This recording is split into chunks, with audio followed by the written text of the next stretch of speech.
Bismillahirrahmanirrahim. Allah memberitahukan ketika orang mendapatkan nikmat iman, nikmat Islam, menjadi seorang muslim yang bisa ibadah kepada Allah, menjadi orang mukmin yang senantiasa mentaati Allah dan Rasul-Nya, bisa menjalankan apa yang diperintahkan oleh Allah di dalam Al-Quran dan menjauhinya apa yang dilarang, dan juga senantiasa menegakkan, menghidupkan sunnah-sunnah Rasulnya yang mulia Sallallahu Alaihi Wasallam, itu lebih mulia, itu lebih utama, dan itu lebih agung di sisi Allah Subhanahu Wa Taala. Oleh sebab itu Allah Azza wa Jalla menerangkan di dalam surat Yunus, surat yang ke-10 ayat yang ke-58, qul bi fadlillahi wa bi rahmatihi wa bidzalika falyafrahu huwa khairum mimma yajma'un. Katakan wahai Muhammad kepada umatmu, ketika orang mendapatkan nikmat iman, yang dimaksud dengan fadlullah adalah keimanan, keutamaan. Jadi nikmat iman merupakan nikmat yang paling utama di muka bumi ini. Karena dengan iman inilah orang senantiasa bisa mengenal Allah, bisa mengenal Rasul-Nya, bisa mengenal kitab sucinya Al-Quran, dan juga bisa mengenal agamanya, dinnya. Dan juga ketika orang mendapatkan rahmatnya Allah, apa itu? Petunjuk, hidayah yang ada di dalam Al-Quran. Ketika orang mendapatkan petunjuk hidayah Al-Quran, maka pastinya dia akan dimudahkan oleh Allah untuk bisa beramal. Maka dengan amal yang dia kerjakan, maka bisa menghantarkan dia menuju surganya Allah atas rahmatnya Allah Subhanahu wa Ta'ala. Oleh sebab itu para jamaah yang dimuliakan oleh Allah Subhanahu wa Ta'ala, maka kalau kita kembali kepada hadis Nabi di dalam hadis riwayat Imam Muslim dari sahabat Abu Hurairah radhiyallahu anhu, man salaka tariqan yaltamisu fi ilman sahalallahu bihi tariqan ila jannah. Siapapun orang yang senantiasa dia ini meniti jalan dalam rangka untuk mencari ilmu syar'i, dalam rangka untuk dia belajar, dalam rangka untuk dia bisa beribadah kepada Allah sesuai dengan panduan Al-Quran dan sunnah Rasulnya yang mulia, maka akan dimudahkan untuk menuju surganya Allah atas rahmat Allah. Makanya para jamaah Bapak Ibu, jadi tidak menjadi jaminan bagi setiap orang yang dia beramal ibadah akan bisa masuk surga.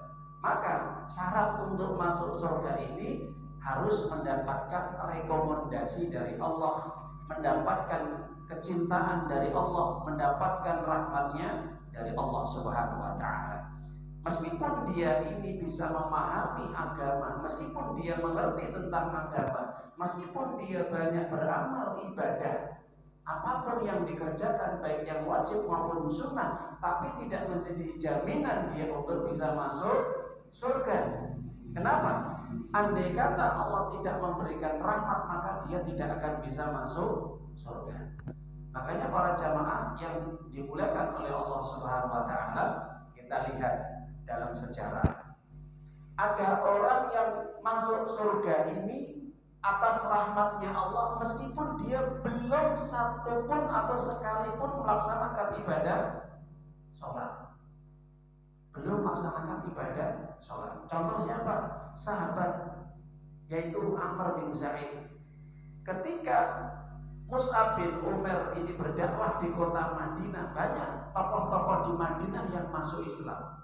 Di antara tokoh di Madinah adalah Amr bin Zaid, yang dimana ketika saat itu beliau juga menyatakan masuk Islam. Di saat ketika dia menyatakan masuk Islam, para jamaah, dia masuk Islam, maka saat itu terjadi berkumandang perang yang pertama, yaitu perang Badar. Maka ketika terjadi berkecamuk perang Badar, di saat itulah Amr bin Zaid kemudian menyatakan Islam. kemudian dia bergabung dengan barisan Rasulullah SAW dan kaum muslimin untuk menghadapi berperang dengan orang-orang musyrik Mekah yang saat itu kaum muslimin berjumlah 313 kurang lebih. Sedangkan orang-orang musyrik Mekah berjumlah kurang lebih 1000. Maka ini 1:3 kurang lebih para jamaah. Maka di saat ketika terjadi peperangan, maka saat itulah tampil dengan gagah berani, tampil sebagai orang yang sangat berani untuk menghadapi orang-orang musyrik Quraisy Mekah saat itu. Maka Amir bin Zaid menebas kepala-kepala orang-orang musyrik, orang-orang kafir. Maka saat itulah para jamaah Allah menakdirkan Amr bin Zaid meninggal dunia di saat ketika terjadi maka perang Badar. Para jamaah Bapak Ibu yang dimuliakan oleh Allah Subhanahu wa taala. Maka ketika sahabat yang mulia ini meninggal dunia, maka Rasulullah SAW menyaksikan beribu-ribu malaikat menyambutnya. Maka Rasulullah SAW memujinya. Rasulullah SAW memuliakannya, menyebut-nyebut kebaikannya. Karena apa? Karena prestasi, karena keberanian, karena juga ketangguhan Amr bin Zaid ini berperang di jalan Allah, membela agama Allah. Maka saat itu Rasulullah ketika memuji sahabat ini, maka ditanya oleh para sahabat, wahai Rasulullah SAW, mengapa engkau terlalu memuji sahabat ini? Padahal orang ini, sahabat ini tidak atau belum melaksanakan sholat sekalipun, belum melaksanakan sholat satu kali pun. Apa kata Nabi SAW? Maka Nabi mengatakan, wa kana amila qalilan wa ujira katsiran.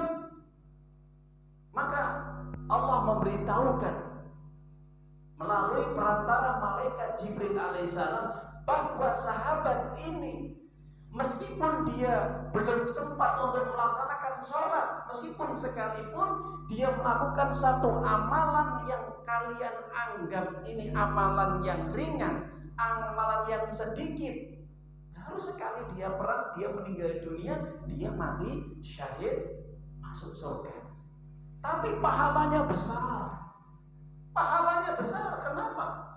Karena orang yang mati syahid ini akan menghapus semua dosa-dosa yang dikerjakannya. Tapi dia belum sempat sholat. Ketika dia bersyahadat, saat itu telah berkumandang perang. Mati syahid, masuk surga. Belum pernah melakukan amal kebaikan sedikit pun selain jihad. Hanya saat itu ketika dia syahadat langsung perang. Kenapa? Saat itu berkumandang perang Badar. Tapi apa yang terjadi? Allah memberikan pahala yang besar sekali. Dia masuk surga. Itu profil yang digambarkan oleh Nabi SAW. Dia beramal sedikit tapi pahalanya besar. Kenapa sahabat ini sampai kemudian masuk surga padahal belum pernah dia beramal kebaikan satu pun, belum sholat, belum pernah puasa, belum bersedekah? Kenapa? Karena ini merupakan rahmat yang Allah berikan kepada sahabat tersebut. Jadi orang bisa mendapatkan rahmat, dia akan masuk surga meskipun amalnya sedikit.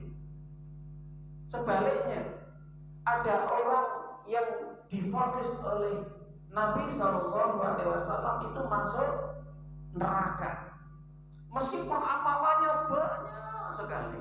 Masya Allah. Kalau kita lihat, maka orang ini atau di dalam hadis wanita ini, wanita muslimah ini, dia luar biasa amalannya para jamaah. Rajin sholat malam tahajud, rajin puasa sunnah, mungkin Senin Kemis, rajin dia bersedekah, rajin dia membaca Al-Quran. Kurang apa lagi? Amal-amal kebaikan, ibadah-ibadah itu tidak pernah dia tertinggal yang sunnah-sunnah. di samping dia melaksanakan yang wajib. Tapi kenapa oleh Nabi Shallallahu Alaihi Wasallam wanita muslimah ini divonis oleh Nabi sebagai ahlun nar, penduduk neraka? Kenapa? Karena Allah belum merahmatinya, maka dia dimasukkan ke dalam neraka. Kenapa para jamaah? Karena di satu sisi ketika dia itu beramal kebaikan, tapi di satu sisi dia campuri dengan keburukan dan perbuatan yang sangat dibenci oleh Allah. Apa? Dia tidak bisa menjaga lisannya. Ketika diceritakan oleh para sahabat, ya Rasulullah, inna mar'atan, ada orang wanita yang dia ini rajin tasumu wa tasaddaqu wa tusalli lail. Dia orang yang rajin sholat malam, rajin sedekah, rajin dia ini berpuasa, rajin ibadah-ibadah sunnah yang lainnya. Kenapa dia ini min ahlin nar wa kanat min ahlin nar? Kenapa dia masuk neraka? Maka Nabi mengatakan, karena dia senantiasa berbuat dolim kepada saudaranya, berbuat dolim kepada tetangganya. Dia suka memfitnah, dia suka menggunjing, dia suka membuli, mencaci maki, menebarkan berita hoax, berita yang tidak benar di antara kaum muslimin, di tengah-tengah kaum muslimin, dan suka menghina, merendahkan tetangga atau saudaranya. Maka para jamaah, ketika Allah tidak merahmati wanita muslimah ini, apa yang terjadi?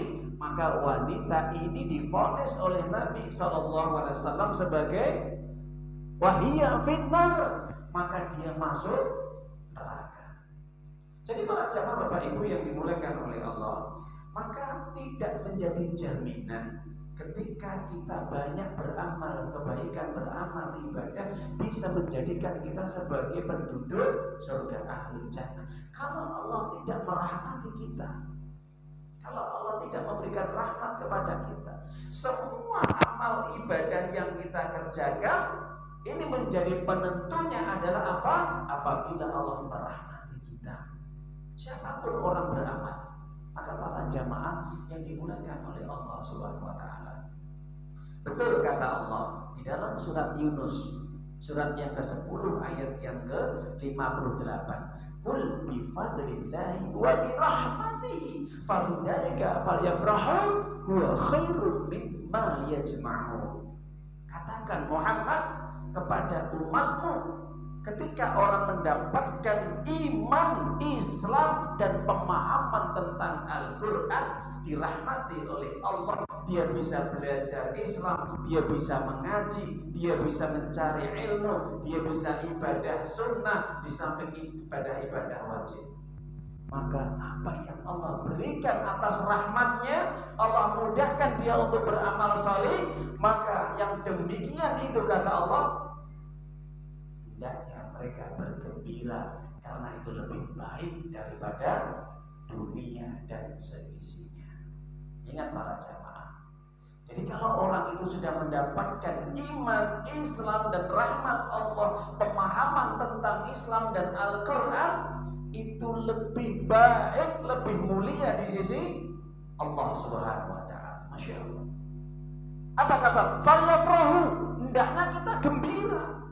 Jadi orang iman, orang muslim itu kalau dia ini mendapatkan hidayah, mendapatkan petunjuk dari Allah, bisa ngaji, bisa menuntut ilmu, bisa ibadah, bisa apapun dalam beramal ibadah, dimudahkan oleh Allah, itu satu nikmat yang besar. Nikmat yang besar, karena tidak semua orang dituntut dan dipilih oleh Allah untuk mendapatkan hidayah, untuk mendapatkan rahmat. Banyak di luar sana mereka yang berusaha ingin mendapatkan hidayah, tapi ternyata Allah belum memberikan hidayah.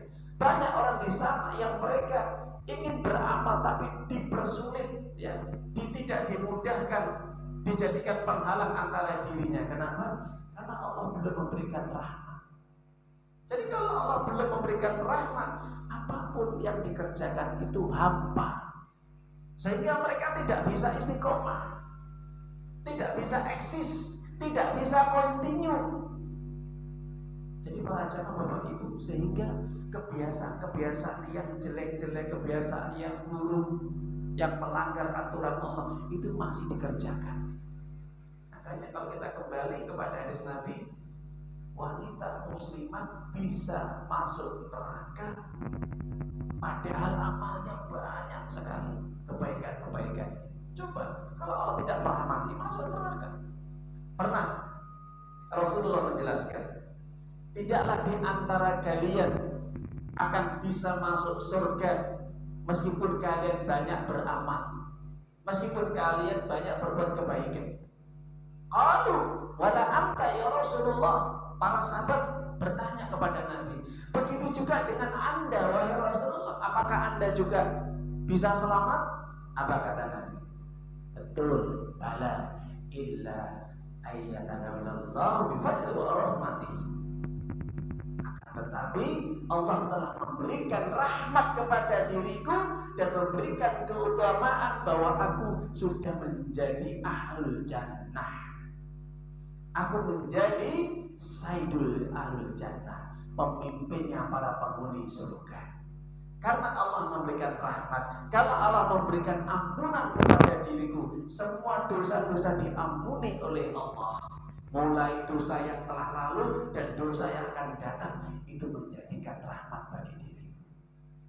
Jadi Nabi juga tidak ada jaminan masuk surga tanpa rahmatnya Allah, tanpa restu izinnya Allah. Karena Allah mencintainya, karena Allah memilihnya, karena Allah memuliakannya, karena Allah mengangkat derajatnya, maka Nabi menjadi orang yang menjadi ahlul jannah yang pertama kali, penduduk surga, masuk surga pertama kali. Sebelum para nabi dan rasul masuk surga, maka kunci pintu surga tidak akan bisa dibuka sebelum Nabi membuka pintu surga terlebih dahulu.